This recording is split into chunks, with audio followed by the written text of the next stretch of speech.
नमस्कार दोस्तों, जय जोहार। मैं कौशल तिवारी और बिहनिया संझा में आपका स्वागत है। सत्ता का अपना चरित्र है, लेकिन यदि सत्ता डबल इंजन की हो तो फिर उसका कहना ही क्या। विपक्ष में रहते हुए जिन बातों को लेकर वह सत्ता पर आरोप लगाती है, सत्ता आते ही वही सब कुछ खेल शुरू कर देती है। सवाल सिर्फ घपले घोटाले का नहीं है, सवाल मानवीय संवेदनाओं का भी है। कानून व्यवस्था की स्थिति छत्तीसगढ़ में बदतर हो चली है। आए दिन हत्या जैसे अपराध बढ़ने लगे हैं। राजधानी में कल ही डबल मर्डर हो गया।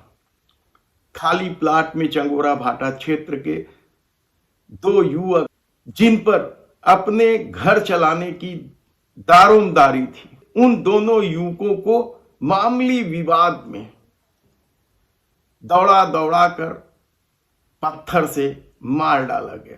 हालांकि आरोपी पकड़े गए हैं, लेकिन अपराध रुक नहीं रहे हैं। पुलिस का खौफ बिल्कुल नहीं है। भले ही नए नए आए एसपी लाल उमेद सिंह अपनी तरह से प्रयोग कर रहे हैं ट्रैफिक व्यवस्था में। शास्त्री चौक में जिस तरीके से ऑटो को लेकर रणनीति बनाई है, उससे क्या ट्रैफिक व्यवस्था सुधर जाएगी? लोग परेशान हो रहे हैं। खैर, ये तो पुलिस व्यवस्था की बात थी, बढ़ते अपराध की बात है। लेकिन सबसे बड़ी बात तो वह है कि जो लोग सत्ता में आने से पहले भ्रष्टाचारियों को उल्टा लटका कर सीधा कर देने का दावा करते थे, यदि वही लोग अब भ्रष्टाचारी में लिप्त अधिकारियों को बचाने में लगे हैं, तो फिर उसे क्या किया जाए।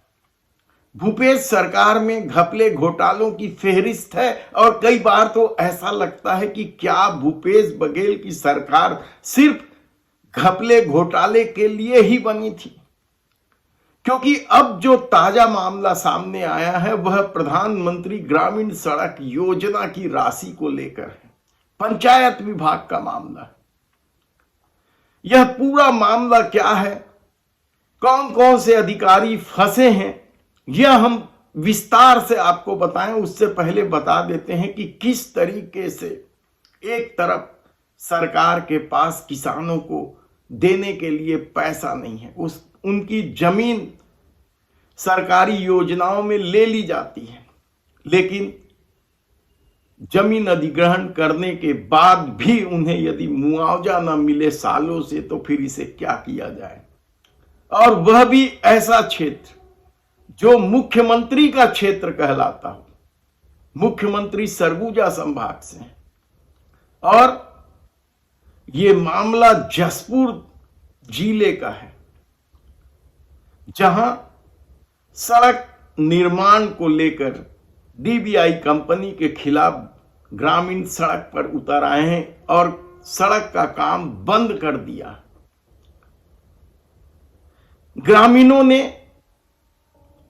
रामपुकार सिंह, जो कभी जोगी सरकार में मंत्री थे, उनके दरवाजे भी दस्तक दे चुके हैं, तो वर्तमान विधायक गोमती साय के दरवाजे भी जा चुके हैं। गोमती साय ने ग्रामीणों के सामने ही राजस्व विभाग के अधिकारियों को फटकार लगाई है, यह चर्चा है। लेकिन 50 से अधिक किसान जिन्हें मुआवजा नहीं मिला है, वे दर दर भटक रहे हैं, और 5 सालों से वे दर दर भटक रहे हैं। तो फिर क्या सड़क निर्माण बंद कराने को लेकर उनके खिलाफ अपराध दर्ज करना चाहिए? आप खुद सोचिए कि किस तरीके से सत्ता चल रही है। समूचा मामला उस क्षेत्र में चर्चा का विषय इसलिए है क्योंकि मुख्यमंत्री आदिवासी समाज से हैं और ज्यादातर किसान आदिवासी वर्ग से ही हैं। लेकिन आज हम बात कर रहे हैं भूपेश सरकार के दौरान हुए उस घपले घोटाले का, जो हैरान कर देता है। पंचायत विभाग का यह मामला है, और प्रधानमंत्री ग्राम सड़क योजना के तहत ठेकेदारों ने एपीएस व दूसरे निधि से 228 करोड़ से ज्यादा रुपये जमा थे पंचायत विभाग। इन रुपयों को चुपचाप निकाल लिया गया, खा दिया गया, यहां तक कि ब्याज भी खा दिया अफसरों ने, जिनमें मुख्य रूप से जिन लोगों के नाम सामने आए हैं उसमें प्रमुख अभियंता अरविंद कुमार राही का है, तो दूसरा नाम है मुख्य कार्यपालन अधिकारी आलोक कटियार। आलोक कटियार के घपले घोटाले की फेहरिस्त बताई जाती है। कभी ये दमदार माने जाने वाले बृजमोहन अग्रवाल के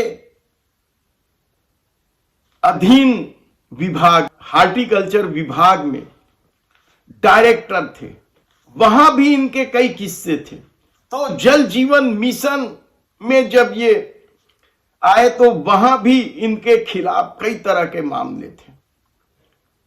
आलोक कटियार के खिलाफ किस किस तरह के मामले चल रहे हैं और ये किस तरीके से भ्रष्टाचार में लिप्त बताए जा रहे हैं, हमारी टीम लगी हुई है, पूरी जानकारी हम आपको शीघ्र देंगे।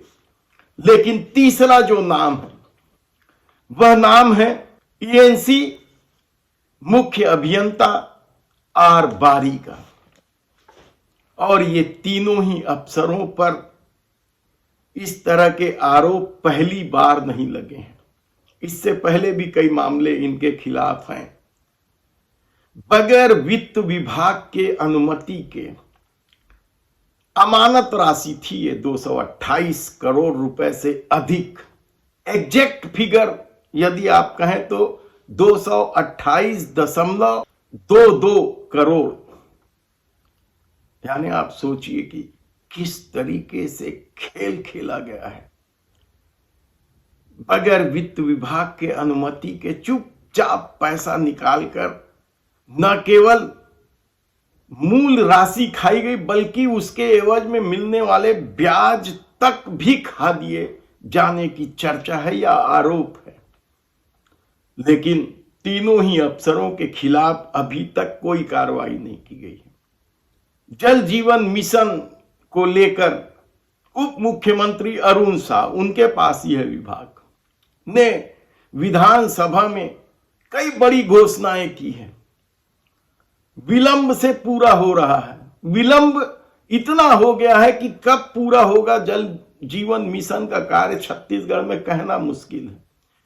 आधा दर्जन से अधिक इंजीनियर निलंबित किए जा चुके हैं। लेकिन जो बड़ी मछली है, जिस दौरान आलोक कटियार नया खेल खेल रहे थे, किसके खिलाफ कार्रवाई हुई है?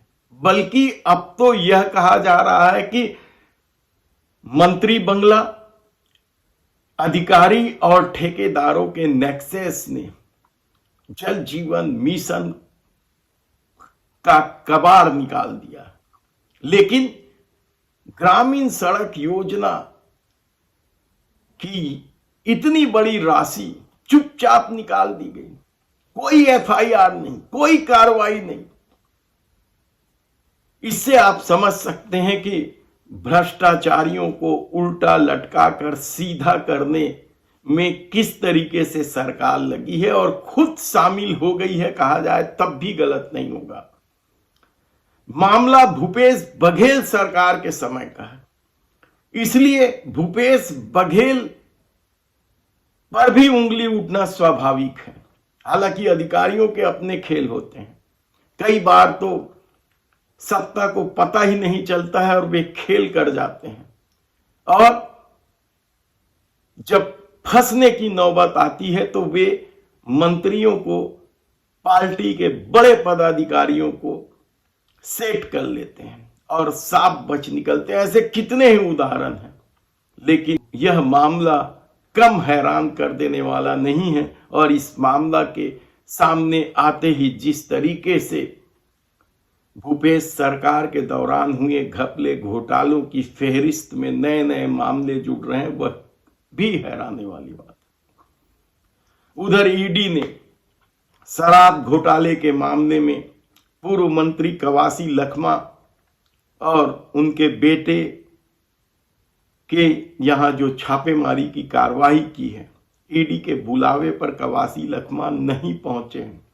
ईडी ने संदेह जताया। अभी तक उनके पास पुख्ता प्रमाण है नहीं है, ये अलग बात है, कहा नहीं जा सकता, क्योंकि ईडी किस तरीके से कार्रवाई करती है, किसके इशारे पर कार्रवाई करती है, विश्वसनीयता जिस तरीके से ईडी की खत्म हुई है, जिस तरीके से सीबीआई अब ईडी के पीछे पड़ गई है, तीसरी चौथी बार छापे की कार्रवाई हो रही है ईडी के दफ्तर में, और शर्म के मारे कहा जाए सरकार ने शिमला के उन अधिकारियों का तबादला कर दिया है जो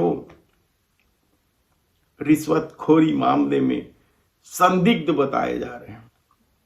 लेकिन सत्ता का अपना खेल है। देखना है कि प्रधानमंत्री ग्रामीण सड़क योजना को लेकर जो घोटाले सामने आए हैं 228 करोड़ रुपए से अधिक का, उस मामले में अधिकारियों के खिलाफ कार्रवाई होती है, उन्हें उल्टा करके सीधा किया जाता है या फिर बचा लिया जाएगा।